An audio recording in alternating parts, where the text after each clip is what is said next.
আজকে আপনাদের জন্য নিয়ে এসেছি সদ্য মুক্তিপ্রাপ্ত South Korean horror movie Holy Night Demon Hunter, যেখানে আমরা দেখতে পাবো হোলি নাইট ডেমন হান্টার গ্রুপের লিডার ডং লি ওরফে বায়ু এবং এক্সারসিজম এক্সপার্ট সেরন ও গ্রুপের ম্যানেজার কিম তারা কিভাবে মানুষের শরীর থেকে শয়তানের আত্মাকে বের করে আনে সেটি আমরা দেখতে পারবো এই মুভিতে।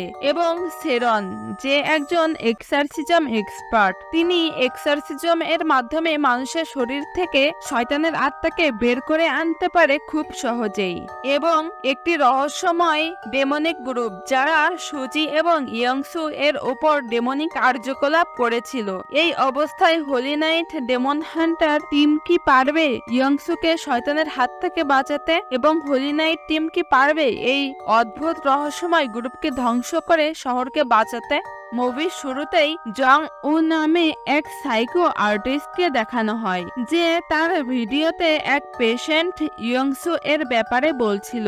এখানে সে বলে ইয়ংসু এর মা 5 বছর আগে ক্যান্সারে মারা যায়। তার মায়ের মৃত্যুর পর সে প্রত্যন্ত এক এলাকায় বসবাস শুরু করে। নানা কারণে তার ওপর অনেক স্ট্রেস বেড়ে যায়। এতে ইয়ংসু এর মানসিক অবস্থা দিন দিন খারাপ হতে থাকে। একদিন ইয়ংসু এর এমআরআই হচ্ছিল, হঠাৎ করেই সেখানের লাইট জ্বলতে নিভতে শুরু করে আর হুট করেই ইয়ংসু সেখান থেকে গায়েব হয়ে যায়। যখন দুজন ডক্টর সেখানে যায় তখন তারা এমআরআই মেশিন থেকে দূরে ছিটকে পড়ে। কিছুক্ষণ পর সেখানে ইয়ংসু এর ভয়ঙ্কর রূপ দেখতে পায় তারা। এরপরেই আমরা হোলি নাইট ডেমো হান্টার এর টিম দেখতে পাই। এখানে আমরা ম্যানেজার কিম, সেরনচে যে এক্সারসিজমে পারদর্শী, এবং লিডার বায়ুকে দেখতে পাই। এদের কাছে পুলিশের চিফ এক লোককে নিয়ে আসে। লোকটি জানায় তাদের মেয়ে সুচি একদিন হঠাৎ করেই উধাও হয়ে যায়, কিন্তু সুচি এরকম একদমই মেয়ে নয় যে হুট করেই কোথাও গায়েব হয়ে যাবে। এরপর বায়ুকে জানানো হয় এই কেসে 3 জন ডিটেকটিভ নিয়োজিত ছিল, তারা ব্যর্থ তো হয়েছে, কোনো এক কারণে তারা আহত হয়েছে, আর চিফ খুব সাবধানে এই কাজটা হ্যান্ডেল করতে বলে। এরপর তারা লেনদেনের বিষয়টা ক্লিয়ার করে বিষয়টা এখানেই সমাপ্ত করে। এরপর খবরে দেখা যায় যে কোনো এক অজ্ঞাত রহস্যময় গ্রুপের কিছু লোক কোরিয়ার রাস্তায় মানুষদের হত্যা করছে। এখানে আমরা ভয়ঙ্কর চেহারার এক লোককে দেখতে পাই। এরপর আমরা পুলিশ প্রধানকে দেখতে পাই। সে আরেকজনকে বলছে তার 30 বছরের ক্যারিয়ারে এমন কোনো কেসের সম্মুখীন হয়নি। তখন তার পাশে বসে থাকা ফাদার মার্ক ও জানায় এই কার্যকলাপ সম্পূর্ণ ডেমনিক কোন গ্রুপ হয়তো আর্কবিকে ফলো করে ডেমন সামন করে এসব ঘটনা ঘটাচ্ছে। এরপর দেখা যায় ডেমন হান্টার টিম একটি জায়গায় যায় যেখানে নেশাখোরেরা নেশা করে পড়ে থাকতো, এবং এখানে একজন মহিলা টাকার বিনিময়ে সেই রহস্যময় টিমের কথা বলে দেয়। এবং পরের দৃশ্যে দেখা যায় ওই গ্রুপের লোকজন একটি রুমকে বাহিরে থেকে গার্ড দিয়ে ভেতরে সুচির ওপর ডেমনিক রিচুয়াল পালন করছে। এরপর দেখা যায় বায়ু আর সেই গ্রুপের লোকজনের সাথে মারামারি শুরু হয়েছে। এখানে সেরন সুজির ওপর এক্সারসিজম শুরু করে এবং কিম পাশে বসে এক্সারসিজমের ভিডিও করছিল। এমন সময় সে খেয়াল করে ওই গ্রুপের সকলের কানের নিচে এক ধরনের বিশেষ ট্যাটু করা। এদিকে সেরন সুজির ওপর এক্সারসিজম করলে সুজি বেহুশ হয়ে যায়, আর যেহেতু তার ওপর সম্পূর্ণ ডেমন শামন প্রক্রিয়া সম্পূর্ণ হয়নি তাই সে দ্রুতই ঠিক হয়ে যায়। এরপর দেখা যায় হাসপাতালের মার্ক জং উ এর সাথে দেখা করতে যায়। এখানে বলে রাখা ভালো, জং ও এবং ইয়ংসু এর বোন পাশাপাশি তার মানসিক চিকিৎসা করছে। এখানে ইয়ংসু এর অবস্থা খুবই খারাপ ছিল। এরপর দেখা যায় কিম আর সেরন বায়ুর কাছে আসে কানের নিচে সেই চিহ্নের ব্যাপারে কথা বলতে। এখানে সাধারণ বলে এই চিহ্ন ব্যবহার করা লোকের সংখ্যা দিনকে দিন বেড়েই চলেছে শহরে, তার মানে শহরে খুব খারাপ বা ভয়ঙ্কর ভয়ঙ্কর কিছু ঘটতে চলেছে। এরপরে দেখা যায় জং ও ফাদার মার্কো এর নির্দেশে বায়ু এর সাথে দেখা করতে আসে, যাতে সে তার বোনের সমস্যার সমাধান করতে পারে। কিন্তু মার্ক তাকে পাঠানোর কারণে বায়ু তাকে সরাসরি না করে দেয় এবং তখন জং ও সেরনকে একটি পেন ড্রাইভ দেয় এবং তাদেরকে তা দেখতে বলে। এরপর জং ও দেখতে পায় তার বোন হঠাৎ করে গায়েব হয়ে গিয়েছে। সে দ্রুত তার বোনের রুমে যায়। সেখানে গিয়ে সে দেখে ইয়ংসু সত্যি সত্যি তার রুমে নেই, কিন্তু তার মনে হতে থাকে তার পেছনে কেউ দাঁড়িয়ে আছে। এরপর সে পেছন থেকে যখন সামনে ঘুরে তখন সে তার বোনকে বিছানায় দেখতে পায়। এরপর দেখা যায় জং ও ফাদার মার্ককে বলছে বায়ু তার কেস নিবে না। এরপর দেখা যায় ফাদার মার্ক বায়ুর সাথে নিজেই দেখা করতে আসে। আসলে কিছু বছর আগে ফাদার মার্ক এর কারণে আশ্রমের কিছু নান ও বাচ্চারা লুসিফার নামের এক ডেমনের হাতে মারা যায়। এরপর থেকে বায়ু ফাদার মার্ককে দেখতে পারে না, এজন্য বায়ু তাকে সাহায্য করতে চায় না। কিন্তু ফাদার মার্ক সেরন এবং কিমকে একবার বাঁচিয়েছিল। এরপর থেকে এরা বায়ুর সাথে মিলে টিম তৈরি করে কাজ করতে শুরু করে। এরপর দেখা যায় সেরন এবং কিম দুজনে জং ও এর দেওয়া সেই পেনড্রাইভটি দেখতে থাকে। এখানে তারা এই ইয়ংসু এর আজব আচরণগুলো দেখতে পায়। তখন সেখানে বায়ু চলে আসে এবং তাদের সাথে ভিডিও দেখা শুরু করে এবং বুঝতে পারে এটা কোনো সাধারণ আচরণ হতে পারে না। ইয়ংসু কোনো না কোনো ভাবে প্রজেস্ট। ইয়ংসু এর কাছে যেসব বহিরাগত লোক যাচ্ছিল, যেমন ডেলিভারি ম্যান বা সিসিটিভি সার্ভিস প্রোভাইডার, সকলের কানের নিচেই সেই বিশেষ ট্যাটু চিহ্নটা রয়েছে। এর মানে এই অংশের সাথে সেই বিশেষ জাতির কোনো না কোনো সম্পর্ক রয়েছে। ইয়ংসু এর অবস্থা দেখে বায়ুর জোসেফের কথা মনে পড়ে যায়। আসলে জোসেফ ও বায়ু একই অনাথ আশ্রমে বড় হয়েছে। তারা খুবই ক্লোজ ছিল। তাদের দুজনের কাছেই ছিল ইউনিক পাওয়ার। যেমন জোসেফ খুব সহজেই মানুষের শরীর থেকে ডেমন বের করতে পারত, আর বায়ু ফিজিক্যালি খুবই স্ট্রং ছিল, যে অনেক শক্তিশালী সবকিছুর মোকাবেলা করতে পারত। কিন্তু আশ্রমের লোকেরা জোসেফকে খুব হিংসা করত, তাই তাকে অপমান করে বের করে দেয়। কিছুদিন পর জোসেফ ডেমন সামন করে সেই আশ্রমের সকলকে মেরে ফেলে, কিন্তু ভাগ্যক্রমে বায়ু বেঁচে যায়। এরপর থেকে বায়ু অনুশোচনায় ভুগতে থাকে যে তার সামর্থ্য থাকা সত্ত্বেও সে বাচ্চাদের বাঁচাতে পারেনি।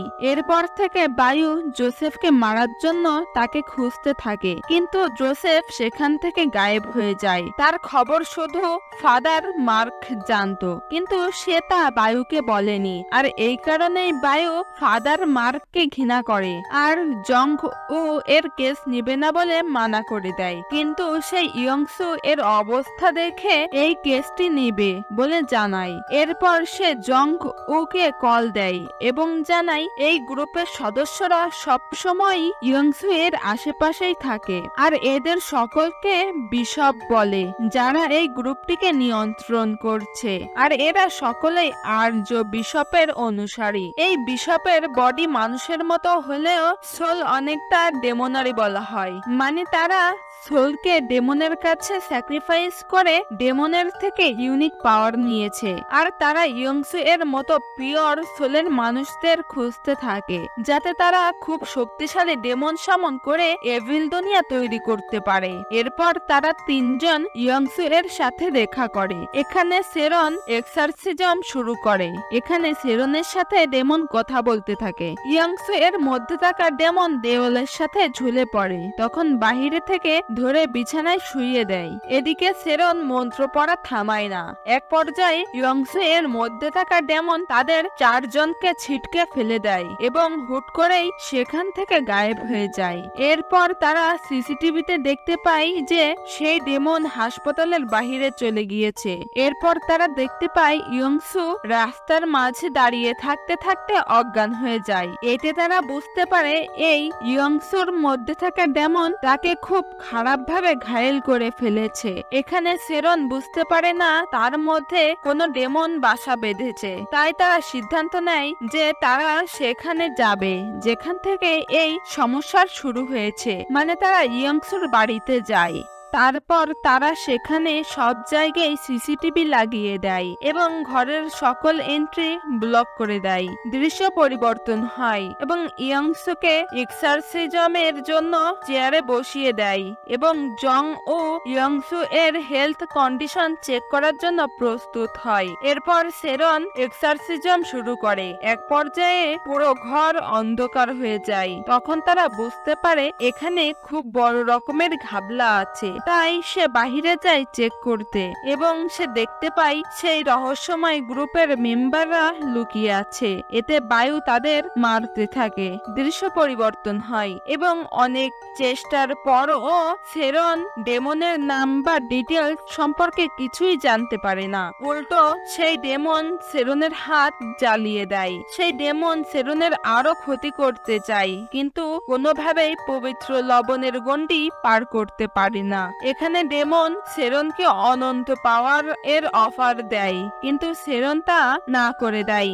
এদিকে দেখা যায় ডেমন জং ওকে প্রজেস্ট করে নেয়। এতে সকলে বুঝতে পারে ওই রুমে আরো ক্ষতিকর জিনিস আছে। এরপর সেরন পাওয়ারের মাধ্যমে সেই দেয়ালের ব্যাপারে জেনে নেয়, যেখানে কিছু স্পেল বা মন্ত্র লেখা ছিল। তখন তারা সেগুলো নষ্ট করে। এর ফলে ইয়ংসু এর মধ্যে থাকা ডেমন কিছুটা হলেও দুর্বল হয়। এতে ইয়ংসু কিছুটা শান্ত হয়। তখন ওই ডেমন বায়ুকে বলে তার সাথে হাত মিলাতে, এতে করে সেটাকে অমরত্ব দেবে। আর তাকে এটাও বলে আমি সেই ডেমন যাকে জোসেফ লুসিফারের আদেশে সামন করে অনাথ আশ্রমে হত্যাযজ্ঞ চালিয়েছিল।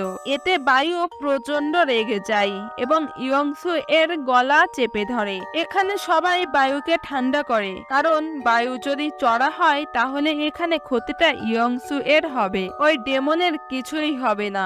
এরপর ডেমন সব জায়গা ঠান্ডা করে দেয় এবং সেরনকে নিয়ে তার জগতে চলে যায়। কিন্তু সেরন সেখান থেকে কোনোভাবে বেরিয়ে আসে এবং তার ওপর চরম লেভেলের এক্সারসিজম শুরু করে। এই সময় ইয়ংসু এর গলায় তার বোনকে ডাকে। জং ও সেই লবণের সীমারেখা ছিঁড়ে ফেলে। এতে ইয়ংসু মুক্ত হয়ে যায় এবং সে সেখান থেকে উধাও হয়ে যায়। এরপর সকলেই ইয়ংসুকে বাড়ির মধ্যে খুঁজতে থাকে। এই সময় বায়ুর মনে পড়ে এই বাড়িতে আগে যারা থাকতো তারা বলেছিল বেসমেন্টে কিছু জিনিস রাখা আছে এবং তাদের কানের নিচেও সেই ট্যাটু ছিল, মানে তারাও সেই রহস্যময় গ্রুপের মেম্বার। এরপর তারা ইয়ংসুকে ছাদের সাথে ঝোলা অবস্থায় খুঁজে পায়। এদিকে বায়ু বেসমেন্টে যায়। সেখানে সে ওই গ্রুপের সদস্যদের ডেমনিক রিচুয়াল করতে দেখতে পায়। এই সময় বায়ু তাদের সাথে মারামারি শুরু করে। এক পর্যায়ে ওই গ্রুপের এক মেম্বার বায়ু এর কাঁধে ডেমনিক ছুরি বসিয়ে দেয়। এতে সে কিছুক্ষণের জন্য প্রজেস্ট হয়ে যায়। এদিকে দেখা যায় সেরন সেই ডেমনের নাম জেনে যায়। ডেমনটি হলো মলুক, যে বাচ্চাদের খেয়ে ফেলে বা বাচ্চাদের ক্ষতি করতে চায়। তারপর দেখা যায় সেরন মলুককে ইয়ংসু এর শরীর থেকে বের করার জন্য এক্সারসিজম শুরু করে। এক সময় সেখানে একটি পোর্টাল খুলে যায়। এখানে ডেমন ইয়ংসুকে তার দুনিয়ায় নিয়ে যায়, কিন্তু সকলে মিলে ইয়ংসুকে হোল্ড করে রাখে। কিন্তু সেরন তার ওপর এক্সারসিজম চালাতে থাকে। এতে সেরন এরও শারীরিক অবস্থা খারাপ হতে থাকে, কিন্তু সে ইয়ংসুকে বাঁচাতে সক্ষম হয় এবং ডেমনকে তার দুনিয়ায় পাঠিয়ে দেয়। তারপর শেষে এক পর্যায়ে বায়ু সেই পোর্টাল বন্ধ করে দেয়। এরপরে ইয়ংসু ঠিক হয়ে যায় এবং দেখা যায় বায়ু একটি অনাথ আশ্রম খুলেছে। পরবর্তী দৃশ্যে দেখা যায় সেরন, বায়ু এবং কিম তাদের নতুন মিশনে নেমেছে। আর এরই মাধ্যমে মুভিটি এখানেই শেষ হয়ে যায়।